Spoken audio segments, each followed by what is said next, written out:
Hi hello good morning praise lord today's chat மக்களே, நம் கல்யாண விருந்துகளுக்கு செல்லும் பொழுது அங்கே பந்தியில் அமர்ந்திருப்போர் உண்டு தீரும் முன்பே அவர்களுடைய பின்பகுதியில் போய் நின்று கொண்டு இருக்கிறார்கள் மக்கள்.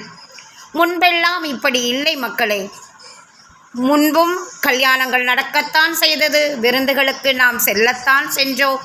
ஆனால் இப்படி உணவு உண்டு கொண்டிருக்கும் விருந்தினருக்கு பின்புறமாக நின்று கொண்டிருப்பதும், அவர்கள் எழுந்ததும் எச்சி இலை கூட எடுக்காத நிலையில் அந்த எச்சி இலையின் முன்பு போய் அமர்வதும் முன்பு நம் முன்னோர்கள் நம்மை பழக்கவில்லை.